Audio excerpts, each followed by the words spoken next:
Shakespeare's Hamlet explores at its heart the universal existence of good and evil.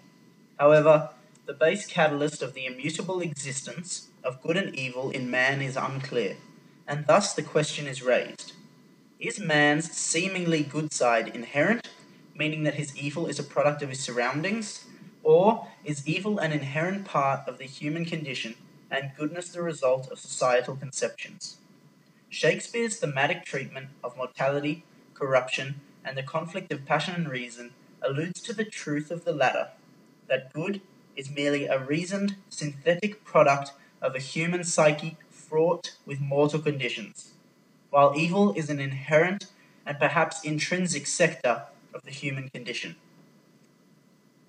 Throughout the play, the seemingly corrupt nature of society permeates as the dichotomy of good and evil perfectly represents the underlying evil that is forever present in the human condition.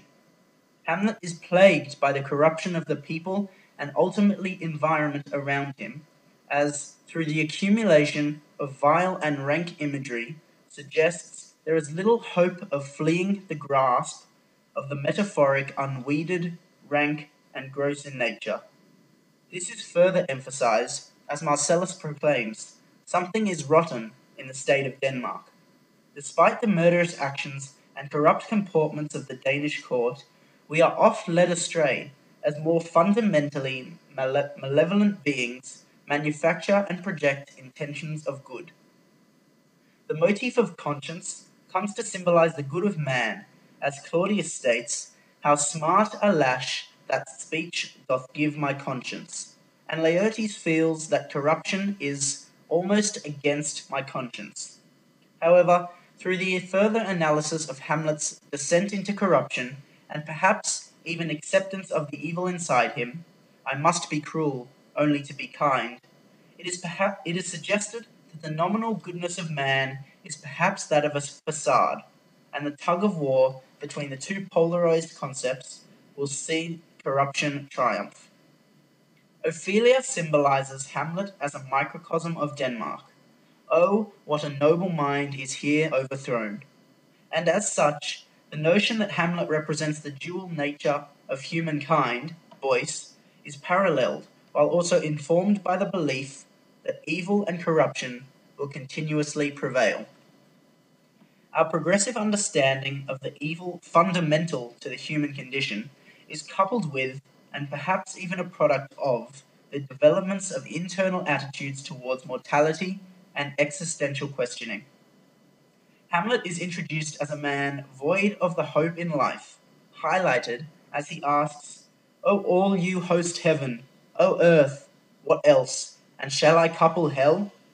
The contrast displayed between heaven, earth, and hell emphasizes Hamlet's existential angst, as we are introduced to the motif of heaven and hell, symbolically doubling for the relationship between the intrinsic malice and facade of goodness of man. Hamlet's existential angst progresses further through the metaphoric motif of sleep and dreams, euphemistically representing death, as Hamlet states, "A dream itself is but a shadow. To die, to sleep perchance to dream, and go to their graves like beds." This euphemism is Hamlet's acknowledgement of the inevitable nature of death, and in this realization, the catalyst of man's tendencies to hold a pretense of goodness is revealed: religious concerns. With all religious imperatives debunked, Hamlet may now overcome his indecisive hamartia and embrace his evil. To what base uses we may return. Hamlet's allusion to Alexander the Great further emphasizes his newfound acceptance of death, as he hyperbolically states, "Alexander looked of this fashion in the earth." Folk states that Hamlet seems to have been conceived as a soul unfit for the performance of great action. However, the recognition of man's congenital evil allows Hamlet to finally enact his revenge plot. This notion of the performance of action, and in Hamlet's case, the activation of his revenge plot, is the sole facilitator of the conflict between passion and reason in the human condition. However, Folks's theory is somewhat disproven when Hamlet reveals through personification that in his heart there was a kind of fighting that would not let me sleep. With sleep again symbolizing death, and fighting as a symbol of passion, Hamlet embodies a man ruled by passion, but who was previously plagued by reason. Thus, conscience does make cowards of us all. The metaphoric symbolism of the mind and conscience leads to the belief that reason is merely a calculated adjustment of natural dispositions, a decision that aims to portray the goodness of man. However, along with the acceptance of the inevitable mortality of man, Hamlet transgresses into purposed evil through embracing passion over that of reason. With reason a symbol of good, by contrast, passion consequently acts as a symbol of human evil. From this time forth, my thoughts be bloody or be nothing worth.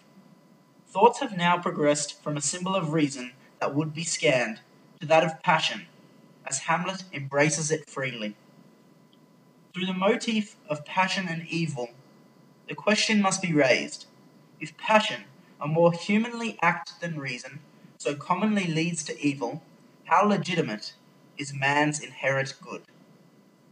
Through the analysis of the human condition in Shakespeare's Hamlet, and the thematic treatment of the corruption of man, mortality, and the conflict of passion and reason, it becomes apparent that although it is human nature to embody characteristics of both good and evil, the former might be seen to be more contrived.